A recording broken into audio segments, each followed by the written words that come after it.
Um outro fato muito interessante sobre a vida do Lautrec, não apenas a vida em si, mas o seu olhar sobre arte e o seu olhar sobre a sociedade ali que ele estava vivendo e retratando e, ao mesmo tempo, criando ali uma imagem, né, uma narrativa imagética sobre aquela sociedade da qual ele era uma parte tão importante e se tornou também o principal, talvez, contador de história, o principal narrador daquela sociedade, né, não apenas dele para os seus contemporâneos, né, para os outros indivíduos que estavam vivendo ali e compartilhando aquela experiência, aquela sociedade naquele lugar, mas também posteriormente, né, a memória que a gente tem da Belle Époque parisiense, a memória, a gente não estava lá, né, enfim, mas a ideia, né, a imagem, né, que o inconsciente coletivo, a memória coletiva, né, posterior, a posteriori, né, que nós temos daquela época e daquele momento é muito informada e influenciada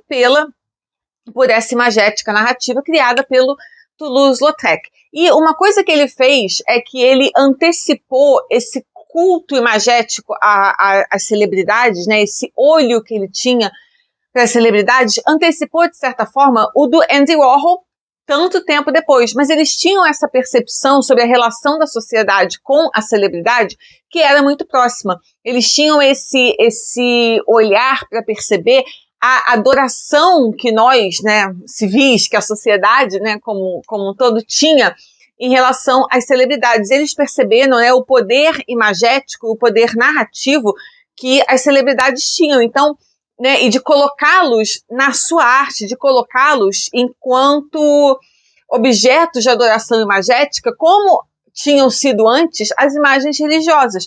Eu não sei se vocês viram o meu vídeo sobre o díptico da Marilyn, feito pelo Andy Warhol, mas ali eu já falo sobre a influência da imagética católica na obra do Andy Warhol. Não apenas no díptico especificamente, mas na obra do Andy Warhol como um todo, e também, em grande parte, no fato do Andy Warhol gostar tanto de refletir mulheres, né? Ele colocava suas mulheres quase como no lugar, né, das santas, né? E mulheres deveriam ser objetos de adoração. O Toulouse-Lautrec, ele percebeu, então, essa relação também que a gente tinha com a celebridade, né? Com a figura da celebridade, o apelo da fama, a relação dúbia, né, da celebridade enquanto objeto de adoração, mas também como objeto de consumo. Claro que ele está falando de um lugar, em termos de sociedade, bastante diferente do lugar que o Andy Warhol vai falar depois, porque ele está falando aqui de um lugar, né, de uma revolução industrial ainda nascente, né, e a revolução industrial, primariamente, né, no começo, foi um fenômeno muito inglês, né, e ele está falando aqui de Paris, enquanto que o Andy Warhol está falando de uma sociedade já pós-industrial, massificada, uma sociedade de consumo e nos Estados Unidos. Então, assim, a gente tem que lembrar que existem contextos temporais, sociológicos e de capitalismo, né, de estágios do desenvolvimento capitalista bastante diferentes, né, falando sobre esses dois artistas. Mas eles ambos perceberam, né, essa relação com a celebridade. Então, o olho que ele tinha para retratar as celebridades, para ajudar, inclusive, a glamourizá-las. E os posters para o Moulin Rouge que ele fez, que eu já falei, inclusive, ajudaram a fazer isso, porque ele imortalizou essas celebridades do Moulin Rouge no seu próprio trabalho, né? E com isso ele ajudou a criar esse legado dessas próprias celebridades, né? Ele ajudou a imortalizar essas celebridades e com isso criou também, né, a fama, a aura, né, toda essa atmosfera de durabilidade do glamour, né, e de criar essa aura, né, de distinção entre a celebridade e, né, nós não celebridades, digamos assim, né. Então a própria criação da esfera da celebridade enquanto fenômeno social, né, enquanto categoria social, a pessoa famosa, a celebridade, ele, de certa forma, ajudou a criar essa narrativa sobre a fama, sobre a pessoa famosa. Então, quando a gente pensa em arte, pensando, problematizando, questionando, né, fazendo, né, uma espécie de sociologia do fenômeno, né, da celebridade enquanto fenômeno sociológico, social. A gente pensa muito no Andy Warhol, mas o Toulouse-Lautrec já estava percebendo, né, o surgimento da celebridade como categoria sociológica, social, da fama como um fenômeno social contemporâneo, e ele já estava, então, também antecipando esse olhar para o fenômeno da fama que o Andy Warhol tinha e trabalhou tão bem, né, ali na segunda metade do 20.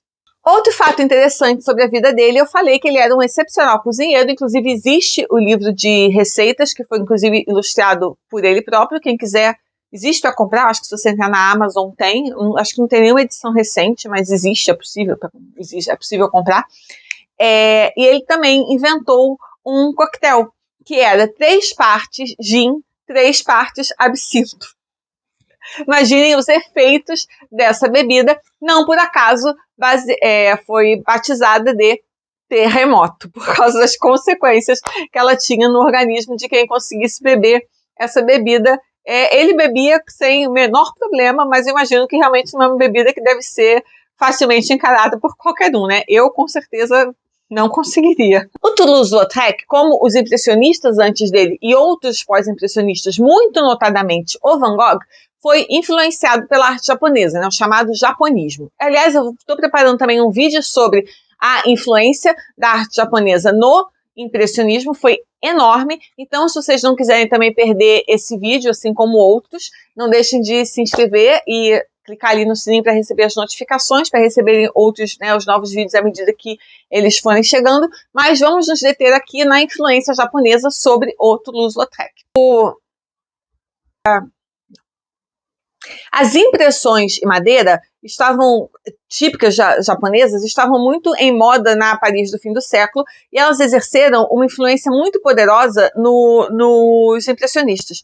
Degas, Manet, por exemplo, para quem esse trabalho foi certamente visceral, né, assim, fundamental, o Lautrec pegou muita inspiração na estética japonesa, assim como o Van Gogh também, que é mais seu contemporâneo.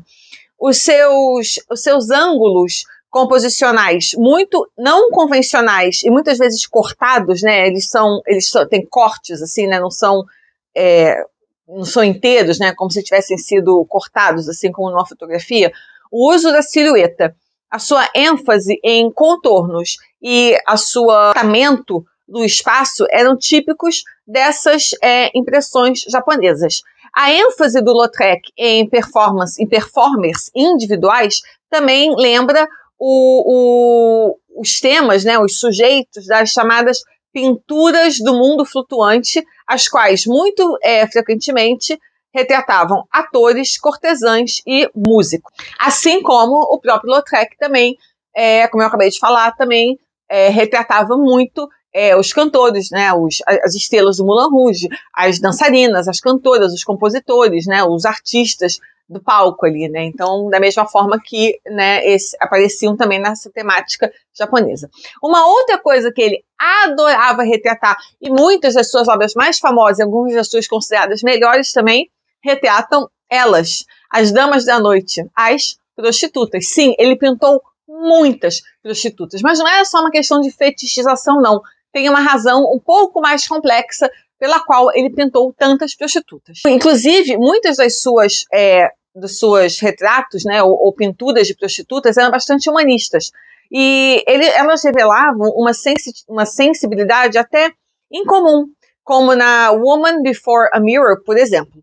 E enquanto né, o seu gosto, digamos assim, né, o seu carinho, entre aspas, né, pelas prostitutas, claramente contavam no fato de que ele procurava muito os serviços dela, né, ele era um cliente bastante frequente, né, frequentava muito todas elas. A razão pela qual ele se interessava tanto pelas prostitutas enquanto objeto de sua arte, enquanto tema, eram razões morais. O Toulouse-Lautrec era extremamente orgulhoso e ele não gostava de se submeter a regras e convenções em geral. E devido à sua aparência física e devido ao defeito, né, à sua deficiência física, ele acabou sendo essa figura, né, que ele era um aristocrata que foi cortado, né, da aristocracia por causa da sua aparência. Então ele acabou encontrando, né, uma afinidade entre essas outras pessoas que eram, de certa forma, excluídas e que viviam também ali nas bordas, nas margens da sociedade, que eram as prostitutas. Ele tem mais de 50 obras sobre prostitutas, né, 50 pinturas, além de numerosos desenhos e impressões, além de toda uma série de litografias de 1896, chamada Elas,